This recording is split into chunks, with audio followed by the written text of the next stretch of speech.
Hello students, previous lecture में हमने social change की डेफिनेशंस और उसकी कैरेक्टरिस्टिक्स देखी थी, है ना। हमने बात की थी कि सामाजिक परिवर्तन जो होता है उसका अर्थ, उसकी डेफिनेशंस कौन कौन सी थी और सामाजिक परिवर्तन जो है उसकी विशेषताएं क्या क्या होती है। आज हम बात करेंगे सामाजिक परिवर्तन के प्रतिमानों के बारे में, पैटर्न्स ऑफ सोशल चेंज। तो हमारी जो सामाजिक परिवर्तन है वो हमेशा होते हैं और उनको एनालाइज करने में इतना वो कठिन होते हैं और हम उनको ठीक से अगर समझना हम चाहें तो हमें क्या करना पड़ेगा, बहुत सिस्टमेटिक काम करना पड़ेगा और उसकी व्यवस्था को पहले देखना होगा कि उसको किस तरीके से सिस्टमेटाइज किया गया है ना।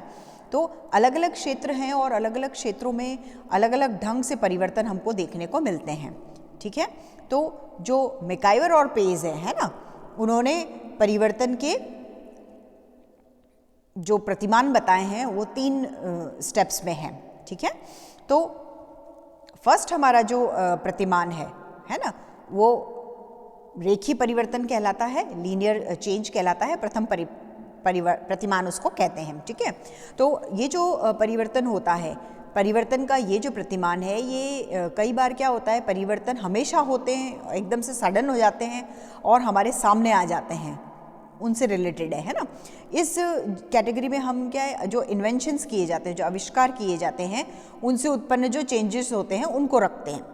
इस तरीके के जो परिवर्तन होते हैं वो एक बार होते हैं, फिर भी वो आगे आगे उससे और भी चेंजेस उससे होते रहते हैं। क्यों? क्योंकि ये जो आविष्कार हुए हैं इनमें टाइम पे क्या होएगा, सुधार होता रहेगा, उनमें चेंजेस होते रहेंगे। जैसे अगर हम बात करें टेलीफोन की, वायुयान की, है ना, कुछ भी मोटर वगैरह इन्वेंशन किए जाते हैं, तो इन सब के कारण क्या होता है, परिवर्तन होता है और वो एकदम से सडन नहीं होता है, बल्कि क्या होता है, क्वांटिटेटिव रूप में होता है, मीन्स गुणात्मक रूप में होता है और कई परिवर्तनों को वो और जन्म दे देता है। तो ये परिवर्तन तब तक होते हैं जब तक किसी अच्छे और नवीन उपकरण का वापस आविष्कार नहीं हो जाता है, ठीक है। तो ये मैकाइवर और पेज ने ये कहा कि जब तक किसी अच्छे और नए इन्वेंशन का कोई नया उपकरण नहीं बनेगा और उसको इन्वेंट नहीं किया जाएगा, तब तक इसी तरीके से परिवर्तन होंगे। और इस प्रकार का जो परिवर्तन होता है इसको लीनियर परिवर्तन कहते हैं। क्यों? क्योंकि ऐसे परिवर्तन की जो दिशा होती है, जब तक कोई चेंज नहीं होगा तो वो बिल्कुल लाइन में चलते रहेंगे, है ना, उनमें वेरिएशन नहीं होगा, उतार चढ़ाव नहीं होगा, इसलिए उसे रेखीय परिवर्तन कहा गया है। और प्रौद्योगिकी में परिवर्तन हो जाएगा तो आगे वो बढ़ जाएगा। प्रौद्योगिकी में जो परिवर्तन होता है वो इसी तरीके के परिवर्तन को एक्सप्रेस करता है, रेखीय परिवर्तन को। और यही बात ज्ञान और विज्ञान के क्षेत्र में भी आती है और उनमें भी होने वाले परिवर्तन इसी तरीके के होते हैं। तो इस प्रकार के परिवर्तनों को हम क्या कहते हैं, रेखीय परिवर्तन कहते हैं। सेकंड, अब हम बात करते हैं सेकंड प्रतिमान की, तो उसे कहते हैं उतार चढ़ाव वाला परिवर्तन, ठीक है। वो वेरिएशन में कभी चढ़ता है कभी उतरता है। तो ये जो परिवर्तन होते हैं इनमें कुछ समय तक तो परिवर्तन ऊपर की ओर होते हैं, प्रगति करते हैं, लेकिन प्रोग्रेस करते हैं, लेकिन बाद में क्या होते हैं, बाद में वो नीचे जाते हैं, उनमें ह्रास होने लगता है। अगर हम दूसरे शब्दों में बात करें तो हम ये कह सकते हैं कि ये जो परिवर्तन होते हैं उनका दूसरा प्रतिमान जो होता है वो परिवर्तन पहले ऊपर की ओर जाएगा और फिर नीचे की ओर, तो इसे हम तरंगीय, वेव लाइक परिवर्तन भी कहते हैं, है ना। इस तरीके के परिवर्तन के उदाहरण अगर हमको देखने हैं, एग्जाम्पल्स अगर हम देखें, तो जनसंख्या जो होती है उससे रिलेटेड, इकोनॉमिक एक्टिविटीज़ जो होती है उनमें जो चेंजेस होते हैं वो, है ना, नेशनल इंटरनेशनल ट्रेंड की अगर हम बात करें तो कभी तो वो बहुत उन्नति में होते हैं और कभी बहुत डाउन चले जाते हैं। इस तरीके के व्यापारिक क्रियाओं में जो परिवर्तन होते हैं, ये सारे परिवर्तन इस सेकंड तरीके के परिवर्तन में आते हैं। और इस तरीके से क्या होता है, ये जो फर्स्ट परिवर्तन है उसमें तो क्या होती है, निश्चितता होती है, परिवर्तन की एक दिशा होती है। लेकिन ये जो दूसरा परिवर्तन है ना, ये तो उतार चढ़ाव वाला परिवर्तन है, इसके अंदर अनसर्टेनिटी होती है, अनसर्टेनिटी बनी रहती है, इसमें कोई भी निश्चितता नहीं होती है। तो सोरोकिन ये कहते हैं कि सामाजिक परिवर्तन संस्कृति में उतार चढ़ाव आने के कारण होते हैं, है ना। सोरोकिन का क्या मानना है कि सोशल चेंजेस जो भी होते हैं वो किस में, कल्चर में जब वेरिएशन आता है उसके कारण से होते हैं, ठीक है। फिर थर्ड हम बात करते हैं किसकी, थर्ड ये यहाँ कह रहे हैं कि चक्रीय प्रवाह जो होता है, ठीक है, थर्ड बात कर रहे हैं ये किसकी, चक्रीय प्रवाह की, ठीक है। चक्रीय परिवर्तन है तो ये किस तरीके से होते हैं, साइकिल चेंज इनको कहते हैं। तो दूसरे तरीके के जो परिवर्तन होते हैं उसमें दूसरे जो भी दोनों परिवर्तन हमने देखे उसी की तरीके से, पहले वाले में क्या है रेखीय था, दूसरा क्या था वो वेरिएशन वाला था, उसी तरीके से ये भी है। तो ये जो तीसरा तरीके का चक्रीय परिवर्तन है ये भी दूसरे से मेल खाता है ना। इस तरीके के परिवर्तन को हम क्या कहते हैं, साइकिल चेंज चक्रीय परिवर्तन कहते हैं। ये विद्वान ये मानते हैं कि परिवर्तन का एक चक्र चलता है और उसको एक्सप्रेस करने के लिए उन्होंने क्या किया है, नेचर का एग्जाम्पल दिया है। मतलब ये जो ऋतु चक्र होता है उसमें हम देखते हैं कि सर्दी आई, फिर गर्मी आएगी, फिर बारिश का सीजन आएगा, तो ये एक क्रम में चलता रहता है। जैसे अगर हम ह्यूमन बीइंग की बात करें तो पहले जन्म लेता है, फिर बाल्यावस्था होगी, फिर यौवन होगा, फिर मृत्यु होगी, ये सारा चक्र चलता रहता है। मृत्यु के बाद वापस जन्म होता है, ये सब कुछ एक सर्कुलर फॉर्म में होता है, इसलिए इसे चक्रीय परिवर्तन कहते हैं। कई जो सोशियोलॉजिस्ट है वो ये मानते हैं कि समाज और सभ्यताएं जो होती है उनमें भी इसी तरीके के प्रतिमान देखने को मिलते हैं, और मानव क्रिया हो, चाहे व्यवहार हो, राजनीतिक आंदोलन हो, जनसंख्या के जो विस्तृत परिवर्तन होते हैं, है ना, उन सभी में, या लोकाचार हो, कंट्रोल हो, इंडिपेंडेंट की बात हो, है ना, इन सभी क्षेत्रों में क्या होता है, परिवर्तन का यही प्रतिमान हमको देखने को मिलता है। हम फैशन, प्रथा और लोकाचार को एक्सेप्ट करते जा रहे हैं, कभी उसे छोड़ देते हैं, कभी फिर अपना लेते हैं, कभी हम बहुत ज़्यादा स्ट्रिक्ट हो जाते हैं, कभी हम एकदम फ्रीडम के फॉर्म में होते हैं, कभी हमें एकदम कंट्रोल कर लिया जाता है, कभी एकदम फ्री छोड़ दिया जाता है। तो इस तरीके के जो समाज में चेंजेस होते हैं वो इस तरीके के समाज में चेंजेस को क्या कहते हैं, चक्र की तरह ही वो घटते हैं, और इसलिए उन्हें चक्रीय परिवर्तन कहा जाता है। लेकिन आज क्या है, बहुत सारे ऐसे सोशियोलॉजिस्ट हैं जो चक्रीय परिवर्तन की बात को एक्सेप्ट नहीं करते हैं। क्यों? क्योंकि वो चक्रीय परिवर्तन का मीनिंग ऐसे लगाते हैं कि हम जहाँ से शुरुआत करते हैं फिर घूम के वहीं को लौटते हैं, तो उसे चक्र कहते हैं, है ना। हम जब सर्कल बनाते हैं तो हम जहाँ से स्टार्ट करेंगे वहीं आके तो एंड करते हैं। तो कुछ सोशियोलॉजिस्ट ये कह रहे हैं कि चक्रीय परिवर्तन इस तरीके से नहीं होता है। हम क्या कर रहे हैं, वास्तविकता क्या है, एक्चुअलिटी क्या है कि हम उसी स्थिति पे कभी भी लौट नहीं सकते हैं।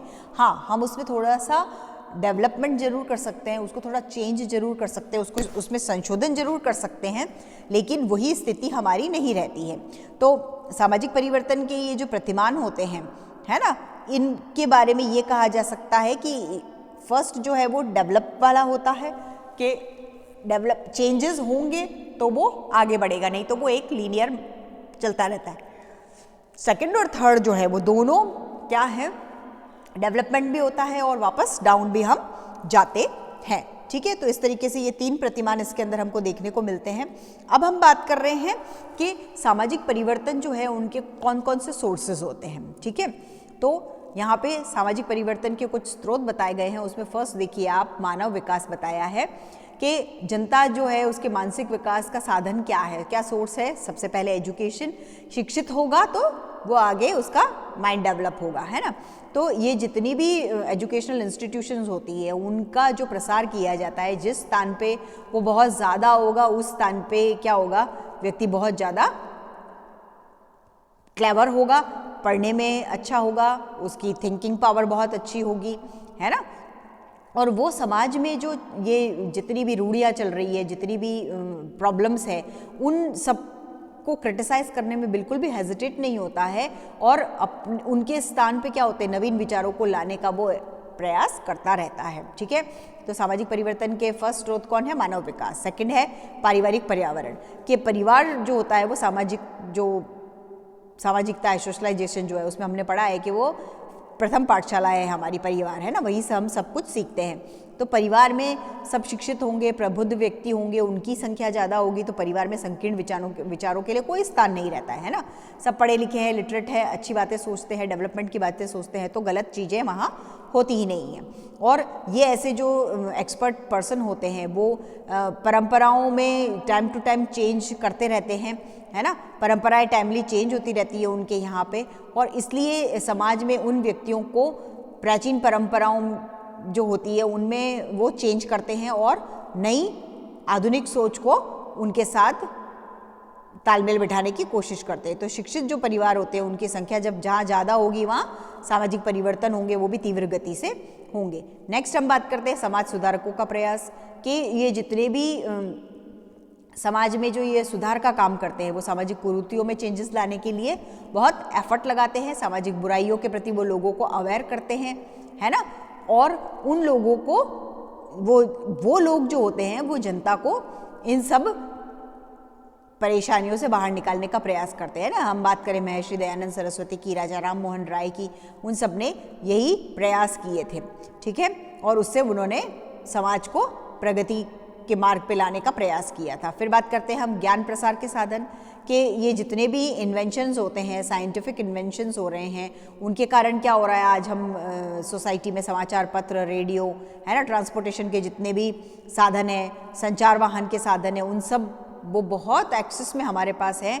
और उनसे हम सामाजिक परिवर्तन को देख रहे हैं कि कितना एफर्ट उनमें लगाया जाता है, और जितना साधनों की हमारे पास प्रचुरता है उतना देश में नवीन विचारधाराओं का प्रसार इजीली हो रहा है, और उससे सामाजिक परिवर्तन ज़्यादा हो रहे हैं। देन फिर हम बात करते हैं कि क्या चीज़ है, साधनों की प्रचुरता, सोर्सेज जो है वो हमारे पास अवेलेबल है, कि सामाजिक परिवर्तन का एक महत्वपूर्ण स्रोत क्या है, साधनों की प्रचुरता भी है।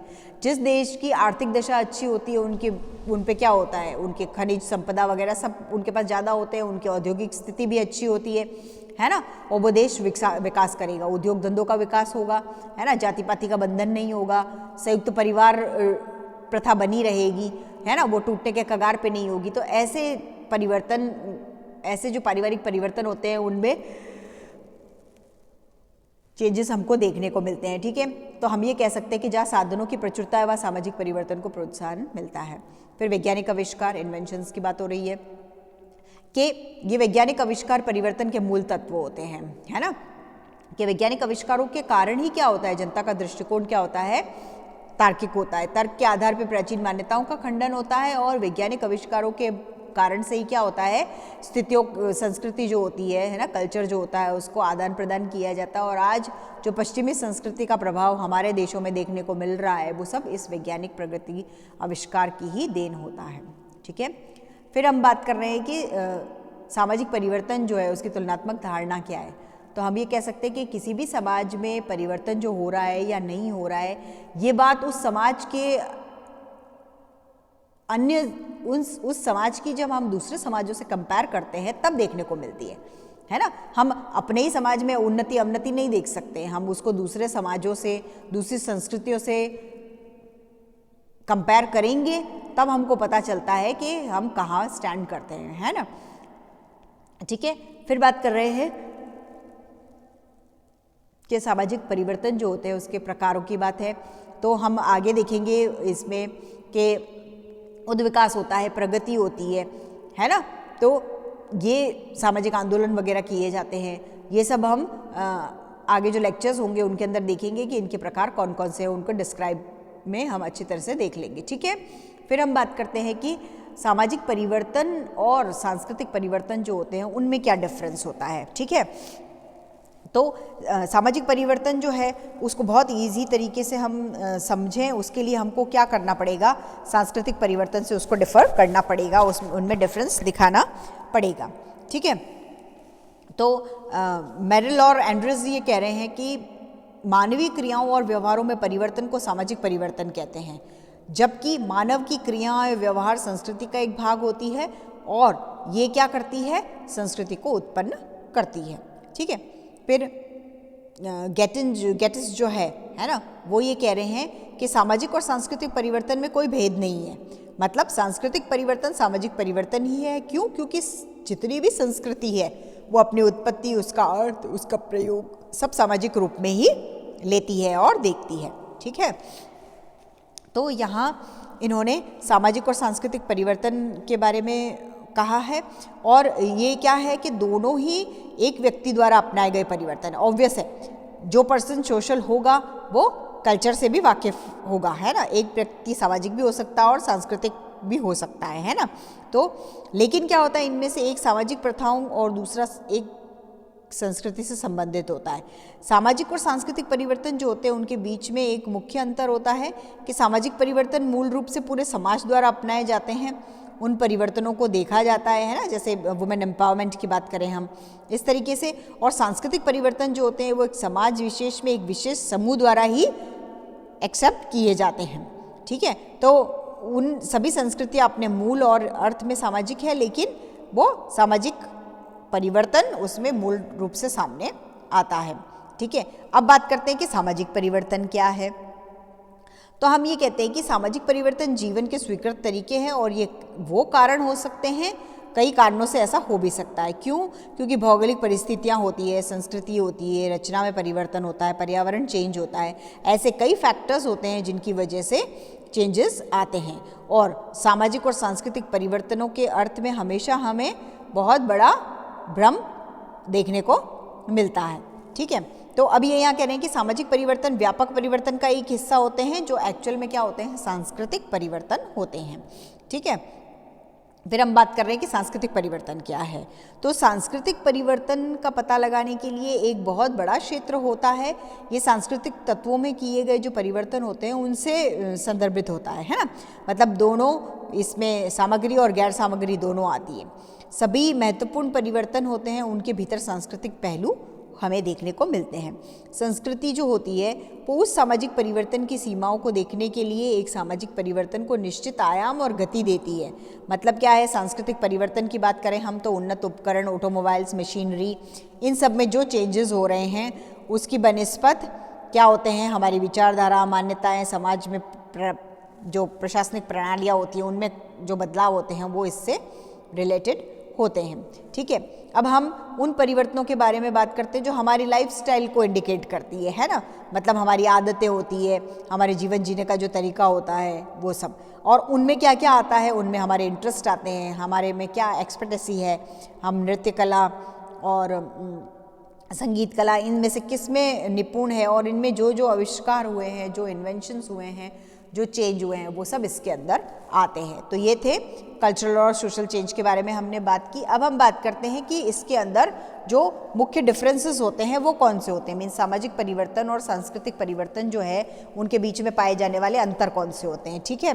तो फर्स्ट हम देखते हैं कि सामाजिक परिवर्तन का जो संबंध है वो सामाजिक संबंधों में होने वाले परिवर्तन से है, जबकि सांस्कृतिक परिवर्तन का संबंध संस्कृति के भौतिक और अभौतिक पक्ष में होने वाले परिवर्तन से होता है, ठीक है। फिर हम बात करते हैं कि सामाजिक परिवर्तन की अपेक्षा सांस्कृतिक परिवर्तन की जो परिधि है वो बहुत ज़्यादा विस्तृत है, क्राइटेरिया है वो बहुत ज़्यादा बड़ा है। सामाजिक परिवर्तन प्राकृतिक कारणों और जानबूझ के किए गए प्रयत्नों दोनों से ही उत्पन्न होते हैं, लेकिन सांस्कृतिक परिवर्तन जो होते हैं वो नियोजित और सचित प्रयत्नों के कारण हम उत्पन्न करते हैं या उत्पन्न होते हैं। फिर कहते हैं कि सामाजिक और सांस्कृतिक परिवर्तन के संबंध अंग और संपूर्णता का संबंध, उनमें क्या है, अंग और संपूर्णता का है। सामाजिक परिवर्तन सांस्कृतिक परिवर्तन का ही एक अंग है, दोनों एक दूसरे के बिना अधूरे भी हैं और उनमें अंतर भी हम देख रहे हैं, ठीक है। फिर क्या हम बात करते हैं कि सामाजिक परिवर्तन की गति क्या होती है, सांस्कृतिक परिवर्तन की अपेक्षा कुछ तेज होती है। क्यों? क्योंकि नए आविष्कारों के कारण, नए इन्वेंशन के कारण क्या होते हैं, सामाजिक संबंधों, सोशोलॉजिकल जो सिस्टम होता है ना, सामाजिक व्यवस्था जो होती है, सामाजिक ढांचे में जो परिवर्तन होता है वो जल्दी उत्पन्न होने लग जाते हैं। जबकि क्या होता है, संस्कृति के विभिन्न अंगों और विशेष रूप से अभौतिक स्थिति, जैसे हम बात करें अभौतिक स्थिति की हम बात करें तो उसमें धर्म, नैतिकता, प्रथा, मूल्य, विश्वास ये सब आते हैं। उन परिवर्तनों में धीमी गति से ये चेंजेस होते हैं।